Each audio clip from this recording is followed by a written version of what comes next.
Jake Turner gripped the steering wheel of his 18-wheeler, eyes fixed on the endless stretch of asphalt illuminated by his headlights. It was well past midnight, and the familiar hum of his truck's engine was a comforting companion on this lonely journey.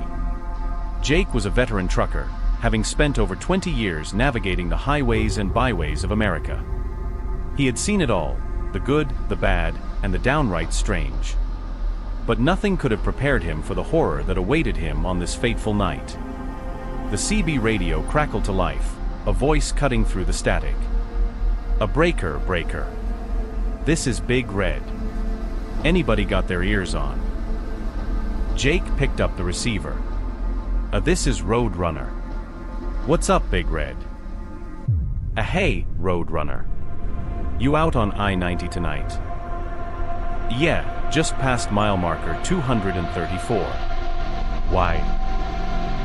Big Red's voice dropped to a whisper.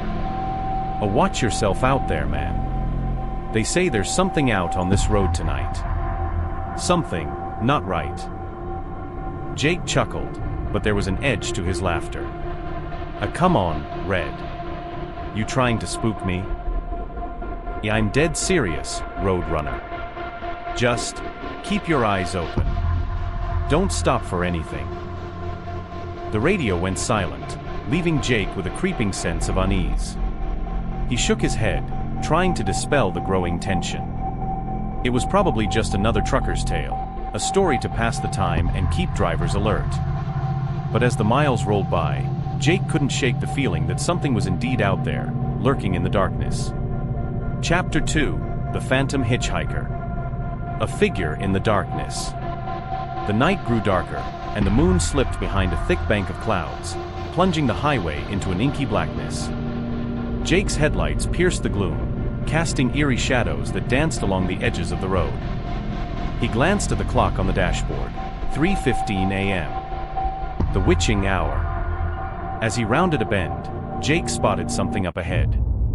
At first, he thought it was a trick of the light, but as he drew closer, he realized it was a person, a hitchhiker standing by the side of the road, arm outstretched, thumb pointing skyward. Jake's heart skipped a beat. He had heard the stories, phantom hitchhikers who disappeared into thin air, ghostly figures who led drivers to their doom. But this person looked real, tangible. They were dressed in a tattered hoodie and jeans, their face obscured by a mop of dark hair. Against his better judgment, Jake slowed the truck and pulled over. The hitchhiker approached, their movements slow and deliberate. As they reached the passenger side door, Jake leaned over and rolled down the window. "Need a ride?"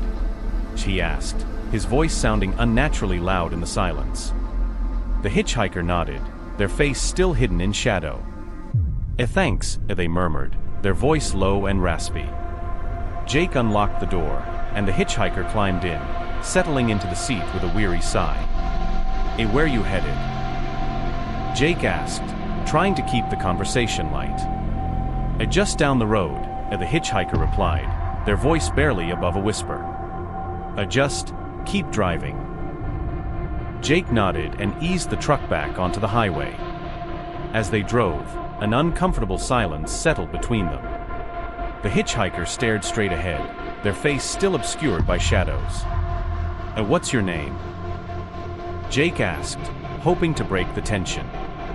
"Sam," the hitchhiker replied after a long pause. "Just Sam." Jake nodded, sensing that Sam wasn't much for conversation.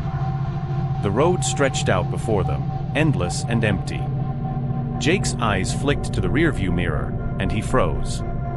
For a brief moment, he thought he saw another figure standing in the middle of the road, illuminated by the truck's taillights. But when he blinked, the figure was gone.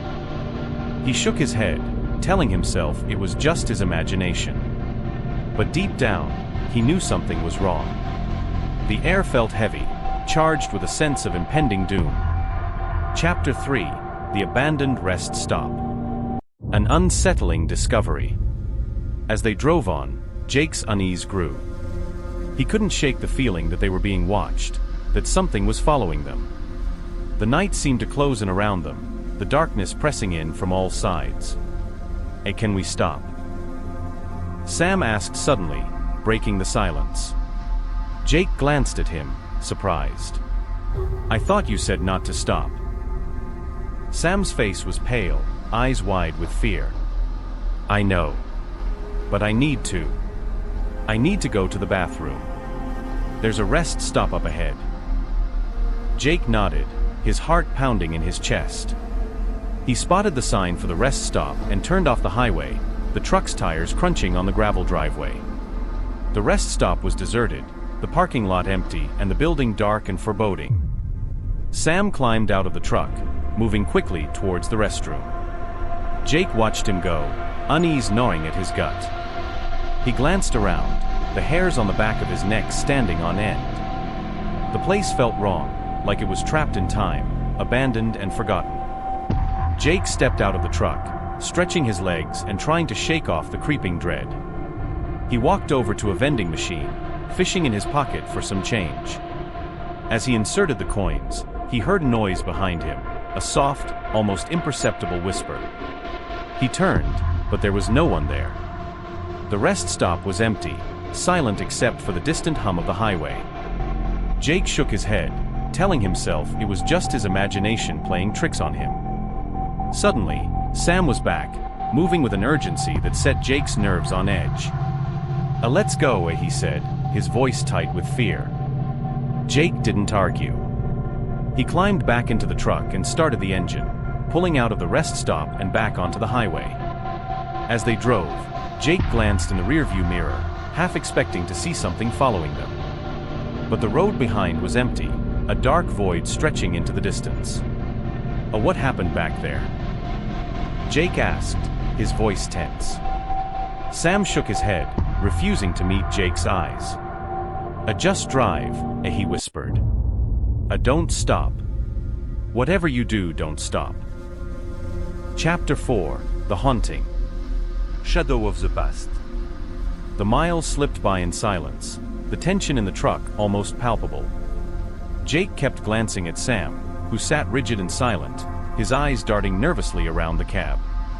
The fear in Sam's eyes was contagious, spreading to Jake like a virus. Suddenly, the CB radio crackled to life, the voice of Big Red cutting through the static. "A roadrunner, you out there?" Jake picked up the receiver, his hand trembling. "Yeah, I'm here, Big Red. What's going on?" Just checking in." "You all right?" Jake hesitated, glancing at Sam. "Yeah, I'm fine. Why do you ask?" "I just heard some weird stuff on the radio. Drivers saying they've seen things on the road tonight. Strange things. You be careful out there, Roadrunner." Jake nodded, his throat dry. "Will do, Big Red. Thanks for the heads up." The radio went silent, leaving Jake alone with his thoughts. He glanced at Sam, who was staring straight ahead, his face pale and drawn. "Who are you running from?" Jake asked softly.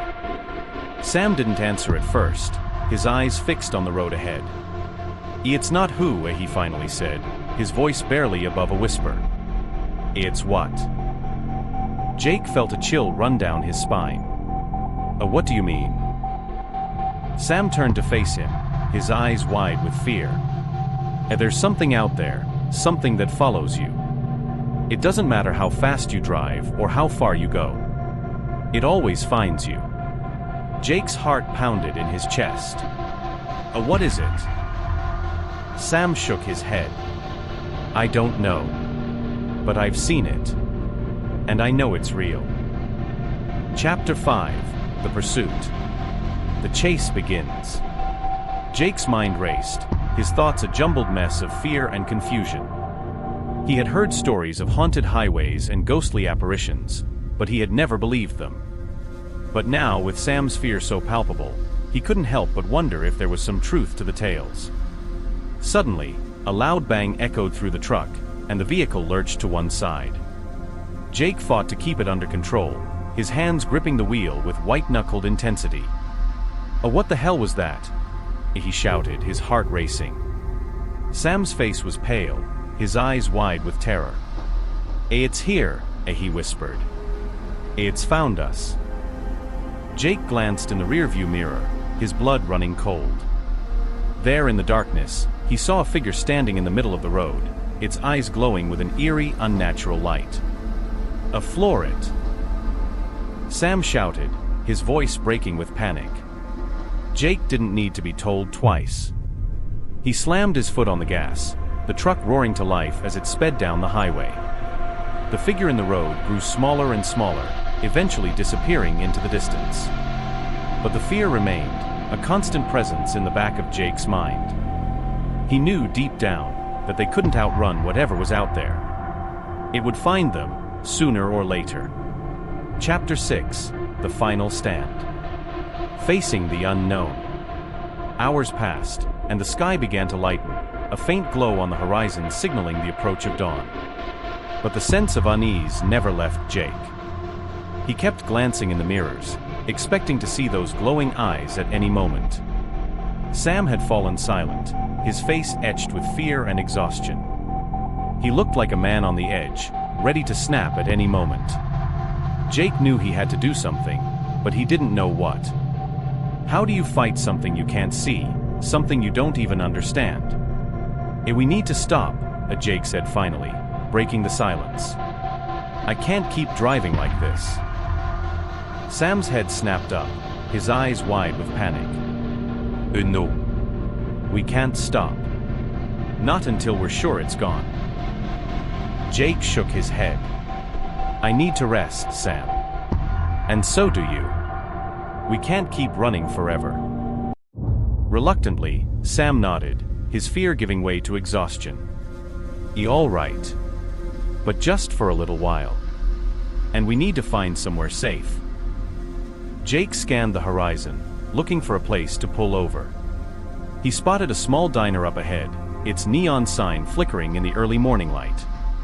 It looked deserted, but it was better than nothing. He pulled into the parking lot and turned off the engine, the sudden silence almost deafening. Sam climbed out of the truck, his movements slow and cautious. Jake followed, keeping an eye on the shadows around them. They entered the diner, the door creaking loudly in the stillness. The place was empty, the tables and chairs covered in a thin layer of dust. Jake felt a shiver run down his spine, but he tried to ignore it. Let's sit over there, he said, pointing to a booth in the corner. We'll rest for a bit and then figure out what to do next. Sam nodded, his eyes darting around nervously. They sat down, the silence between them heavy with unspoken fears. Do you think it's still out there? Jake asked quietly. Sam didn't answer, his eyes fixed on the door. I don't know, he whispered.